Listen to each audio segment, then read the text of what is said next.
the F-18s in Top Gun, Maverick, they're an advance on the F-14s in the original 1986 movie. Yet I suspect it'd be a very different story if Tom Hanks and his team had to face air-to-air missile capability in China, right? Oh, quite correct. A totally different story. And the one thing that changes this is that fleet of aircraft, the F-15s, F-14s and F-15s, as they call them, the teen fighters, the F-22 and the F-35, were all designed for a war in Europe against Russia. Now, the distances that you've got to deploy those aircraft within Russia are much shorter.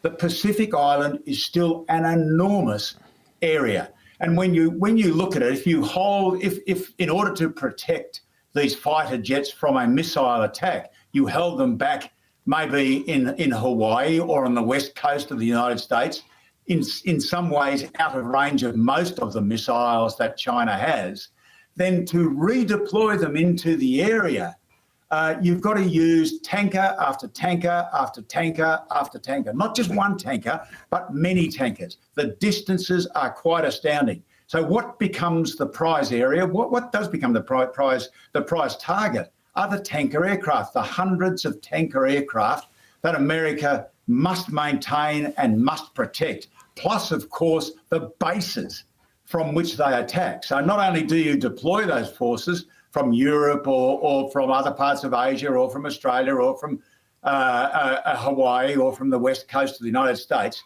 but then when they land at an air base somewhere, which would be smothered in missiles, so there won't be any fuel sitting on the ground there. There won't be any maintainers sitting there waiting for their beautiful aircraft to come in.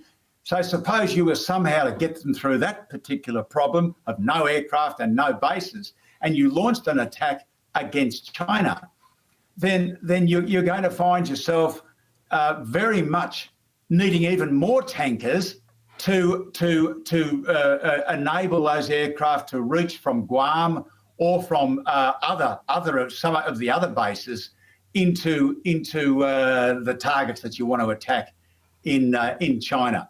And as I said before, you keep asking yourself, why would China allow that to occur when with a very simple surprise attack, they can avoid all that and just about guarantee themselves a win?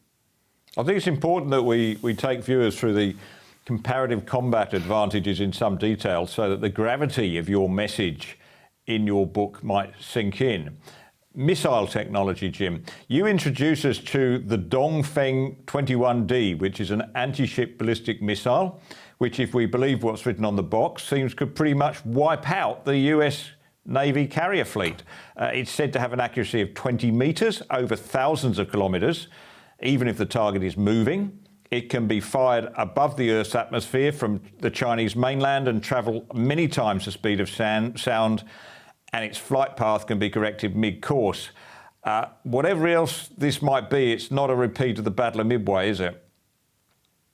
Oh, no, it's certainly not. And neither is it a repeat of 1944's D-Day battles where thousands of ships set off over a very short 20-kilometre English Channel. This is a 180-kilometre channel. And then on the other side of the channel, you've got many hundreds of kilometres, thousands of kilometres to the first and the second island chain.